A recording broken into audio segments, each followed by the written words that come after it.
is to thank all of our panelists again for their talks. Thank you.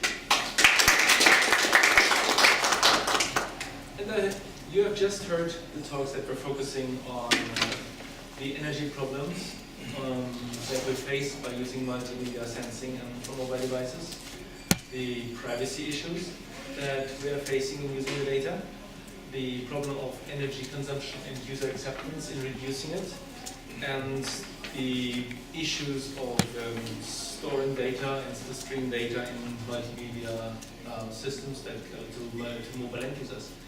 And I would ask you if you have any spontaneous questions to the panelists right away. I have a couple. So one for Prashant. So do you have a sense of what the low-hanging fruit is for the sort of building energy efficiency? Is it people turning lights off, or is it smarter AC systems? What's the quickest gains that you can look at? So I had a slide which I took out because I wanted to keep it to 10 minutes. So the statistics I didn't show is the largest fraction of energy within a building comes from air conditioning and heating. HVAC is half of a building's energy footprint typically. Okay. So if you have to pick only one device to focus on and try to get the biggest bang for the buck, that would be the one to go after. It consumes a lot of energy. There is a lot of wastage that goes on because people have manual thermostats, they don't use it properly, they forget to turn it off sometimes and so on. So that I would say is the biggest contributor to waste, and where some energy savings can be achieved. Lighting, yes, people do forget to turn lights off, but as an aggregate part of the bigger picture, it's only a small fraction. So even if you save some energy there, it doesn't reduce the total usage. And do these gains, just to follow, do these gains come from doing more than, so I assume these AC systems don't really work at night, they're on during the day when people are around. So the gains essentially come from tuning it better to specific rooms where people are. How much do you think this might actually save? So I would say the answer depends on the scenario. In office buildings, the air conditioners are centralized. There's a central building management system that controls it. There, the biggest problem is to match occupancy patterns to the schedule. Because every building has a schedule, modern building has a schedule. It says users are likely to come in at 8 in the morning, leave at 5, so turn on the air conditioner before they come, and so the building is to turn it off. Now, if the reality differs from that, when people come in later than usual, earlier or some such thing, or they leave early, then you are wasting enough. So dynamically matching it there is more important. In home environments, what you pointed to is important because there are rooms, users, people may be living room, bedrooms may not be occupied. So doing it more carefully in that context, I think, is important. But in homes, really the problem is if it's all manually controlled, help the user do a better job. Automation requires them to buy something, put something in, and even if they can do a better job, then it's. As an anecdote, automation works really well because what SMU did is every office now has a motion sensor. So if you're not in the office, your AC goes off, which is great for the buildings and horrible for the faculty. Because when you go into your office, it's baking for at least 10 minutes until the AC kicks in. But yeah, if you go to my office now, you see what I mean. So, but they say they saved a lot of energy because they don't depend on humans now. How about you? Do you have experiences from home? I'm not saying that's necessary in Korea. There's two ways to match it. Humans can match how machine works. So you are worrying about how the machine operating hours matches human behavior. But the easiest way is set the machine operating time and let the human matches how the machine works on and off. So if turn on the air at 9 a.m. and turn it off at 5 p.m. then let the human matches the behavior. They actually do that here too, and it really annoys the undergrads because the air conditioning goes off at 8 p.m. Actually, it really annoys them. This morning I had a meeting, so I was going to tell you a much better thing to do your research is office buildings rather than home, because home is much more difficult to control. So at NUS, I think energy costs are really rising very high, and we have a committee which is looking at it. So many things can be done. I think, of course, putting smart meters and doing smart monitoring and algorithms. The other thing is that based on all this data, you can analyze and do something. For example, in computer science, we have 24-hour air conditioning because that's the, students hang around in the labs all the time. But it looks like in certain science faculty, for example, people don't stay in the lab in the night, so they're used to turning off the air conditioning. So now, in our school, for example, we have done some consolidation of graduate student labs. Oh. Then we can, more efficiently air condition certain areas of the building. So we don't want to compromise on that. But you can do some higher level building usage optimization. We tried to tell them that the information systems folks are here 24 hours, and they said centrally managed, very hard to control. Yes. So we turn off the entire university. Okay, sure. Yeah. I know that there are a lot of data collection about energy consumption and energy literacy, survey, but for the real-time controlling. But well, what I'm hearing is that people are not really acquiring all those data. They just collect it, consume it, and discard it. So it's really difficult to do some kind of big data mining. So do you know any kind of big data collection about the energy consumption of building? So there are data sets. We have released one. There are people at MIT who do data mining who released the red data set, which is actually for the data mining community. There's a workshop called KDD, Sustainability and Knowledge Discovery, where they do that. So there are data sets, but there are also a lot of data that's been collected that's not actually either exposed or archived. So every building management system, every building like this has a building management system. It's collecting data. The building operator just throw it up. For researchers, that's very useful, but they don't typically think about these needs of researchers. They're just trying to run the building. So a lot of data that could be used is not really made available to people who could do something with it. Do you know any public accessible data? If you email me, I can point you to half a dozen research groups or companies. So maybe we can shift it a bit to a different topic, mainly on privacy, because you will... Here's a question. Yeah, so privacy, like what Mohan talked and what Prashant talked about it, right? Like, in terms of protecting privacy within the context of one sensor seems challenging. But once you have the HVAC, if the HVAC is the biggest consumer, then I can basically get enough information from the HVAC system, right? It goes on, we use in the office. How do you even sort of start to tackle that information leakage on a larger scale? Your room cools, starts to heat and cool, and I know you are there. And how do you? It's so obvious. These are hard problems. I mean, the only thing you can do is, if you can do some kind of a data aggregation, you can do some type of an anonymization. So you never have access to individualized meters and individualized locations. But you can say, in this group, I have this information. That could be one way of doing it. I don't know, Prashant may have thought more about this. Yeah, so I'm going to broaden that. Right? Yeah. And there's not just this domain. The Yeah. problem arises in many domains. So there are two aspects to it. First is what was alluded to earlier.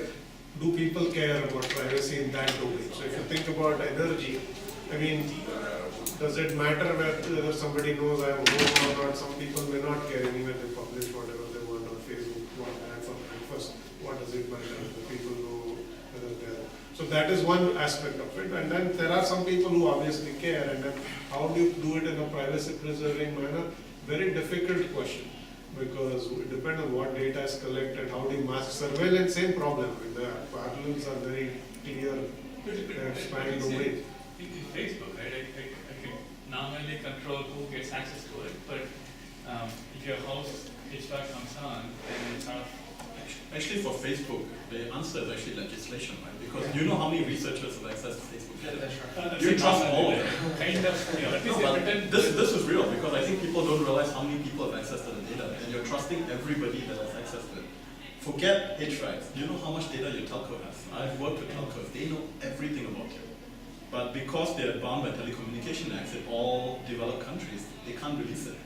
But they're trying hard to get those laws reduced, by the way, because they see the data as their value-added service. So I was going to say the same thing. So your phone company or credit card company knows a lot more than the utility can learn from energy. So there are the same ideas apply to other domains, but the privacy issues are probably even more critical there. Is there lastly developed part of this kind of information other than, Facebook now seems obviously something that care about, but these sort of things seem. No, but I think the issue is what we talked outside, right? People don't realize what is there until it gets leaked. It's the same thing that happened with the NSA thing. Nobody cared until it actually got blown up, right? Because there's so much data out there. I've seen some of the telco records. You'd be surprised what your telco knows about you, right? Same thing with Visa. I've seen some of the Visa records. It's amazing what Visa can figure out about you or your healthcare. People generally don't care until it gets released. Well, I was kind of arguing that based on that, actually people in general in the world are good. You know, Yeah. there's so much damage potential. Actually, it has not been exercised, which means that humanity is in general good. And then you have the other issue, which is what I wanted to ask Mohan, right? Yeah. It's the reason you have all these surveillance cameras is usually for security, which means you need re-identification. Yes. It is a basic necessity of the system, which goes against privacy. Well, the thing is that certain patterns you just want to know that, for example, if a crowd has assembled Sure. and it's a social gathering, you don't want that. But my If there's sense a is- brawl, but you don't care who are the individuals in the brawl, but if there's a brawl, you need to intervene. And the police do. Yeah. That is why those cameras are there. Yeah. They want individuals, they don't want patterns. And that's the reason, right? And that's why Only if the brawl breaks Yeah. out. Only if Exactly. How do you, maybe you want to turn everything off until there's a brawl, but then you need the individuals to be shown up. And that's where it gets tricky. I mean, the follow-up might be there are some applications, this instance, Yeah. where you do not have technical solution. You just might have to only have policy or. Yeah. Okay. Great.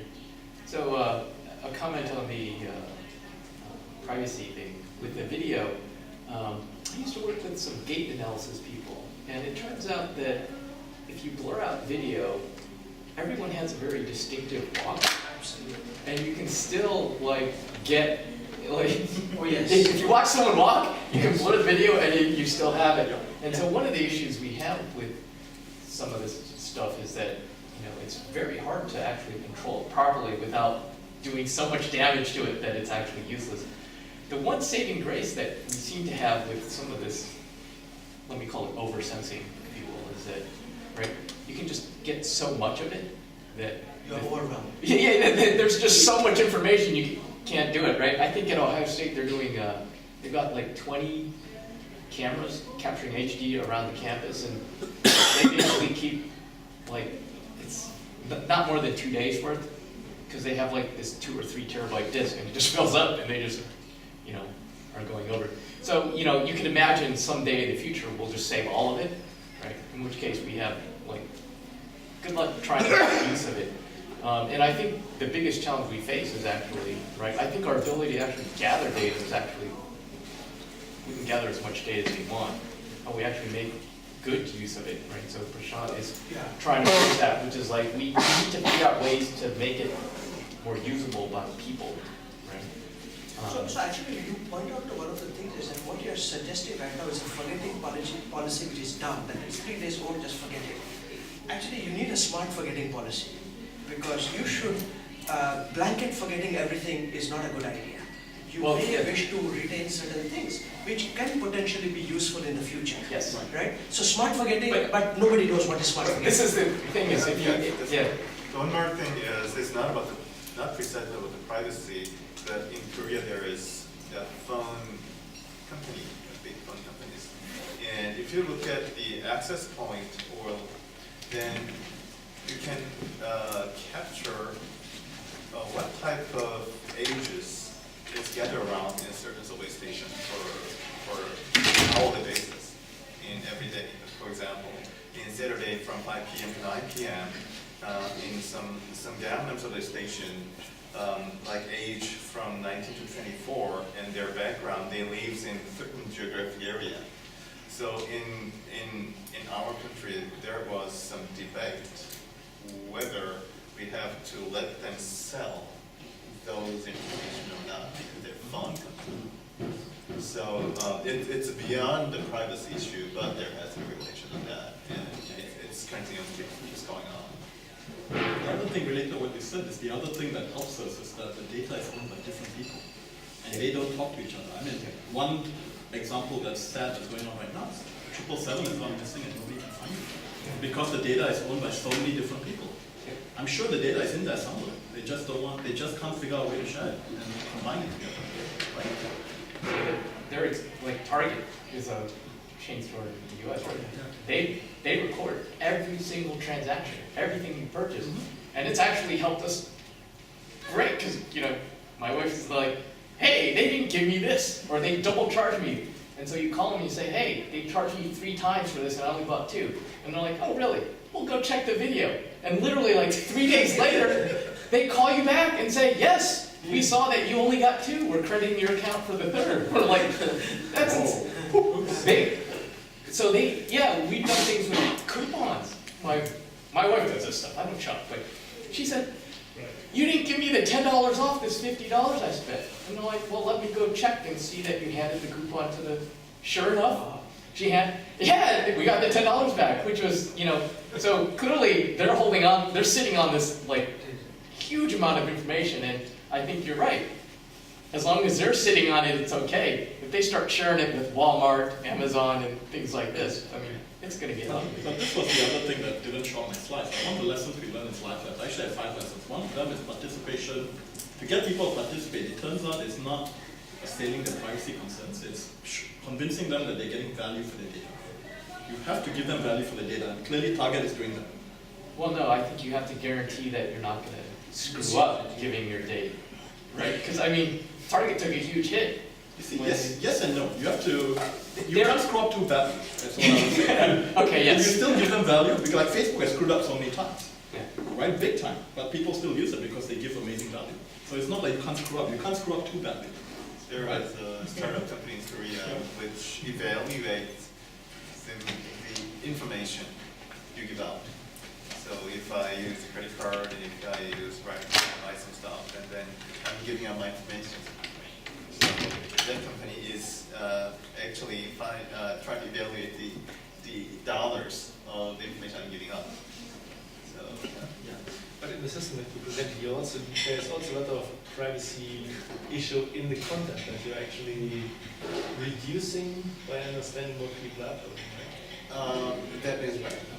So the privacy concern can be in the data or in the metadata.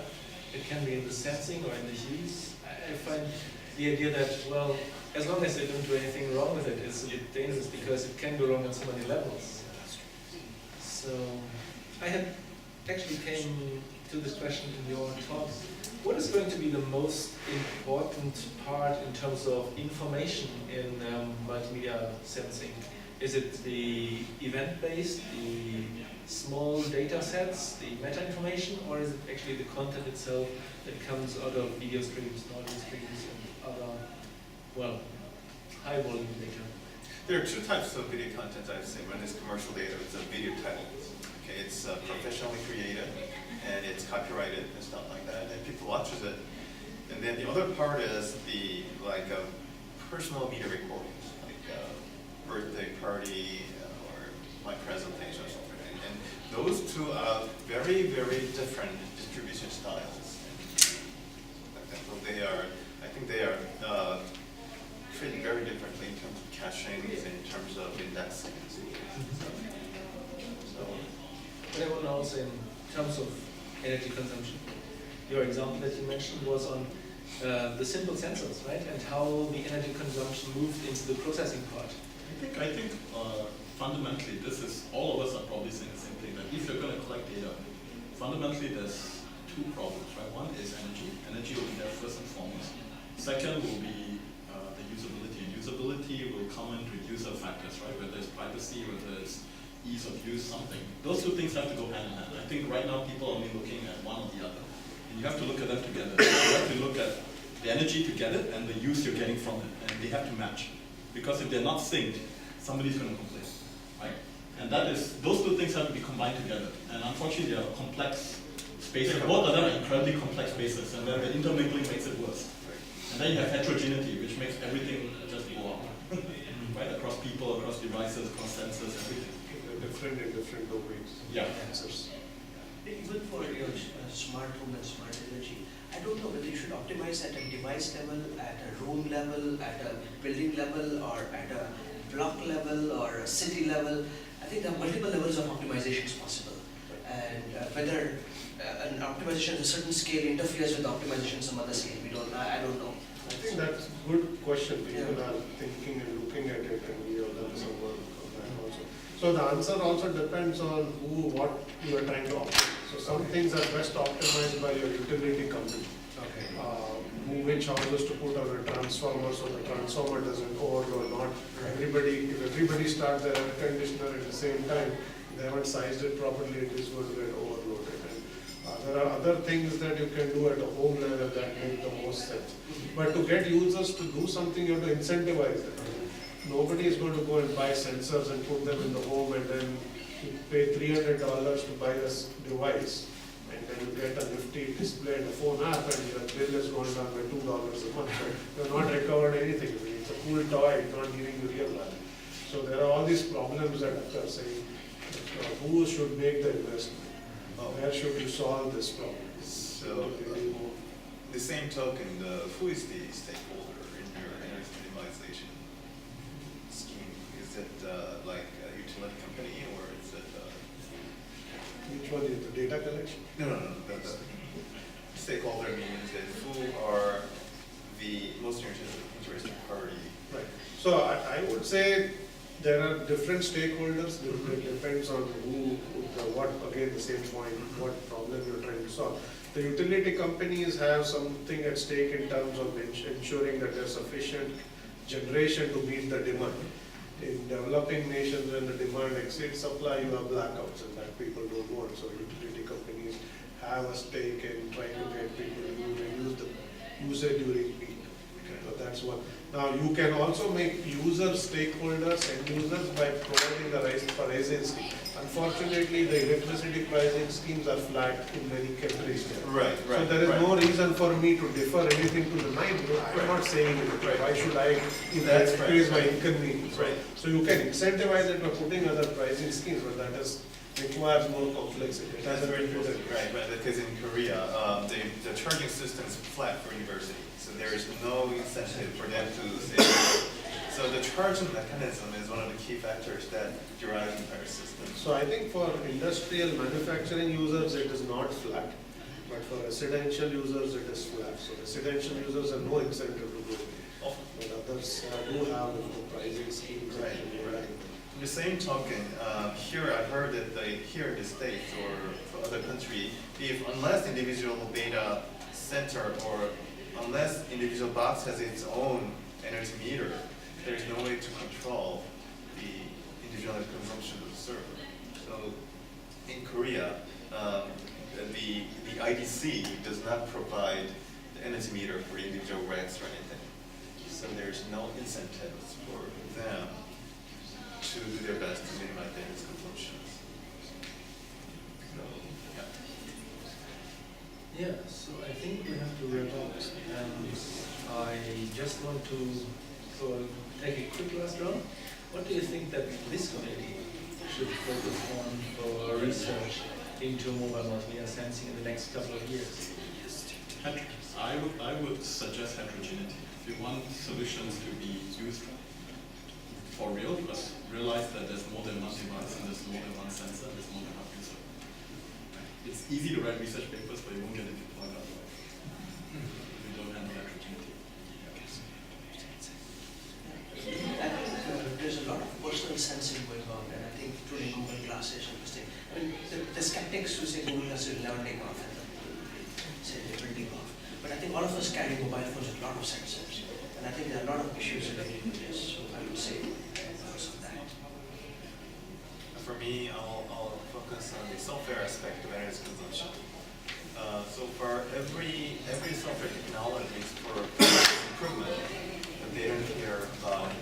That software improvement costs energy consumption. So I focus on the energy consumption aspect of performance improvement. I would say that focusing on users is also important. Not only the user experience, but if you design some algorithm or some new technique, what is the implication on the user's experience? Are they going to derive some benefit? Do they see an inconvenience? I think mobile sensing is all about phones. Phones are tied to the user, so just looking at technology aspects without thinking of user aspects is going to basically lead to a solution that nobody will choose. So putting both of those together, I think, is important. Thanks for inspiring last words. help. And thank you all.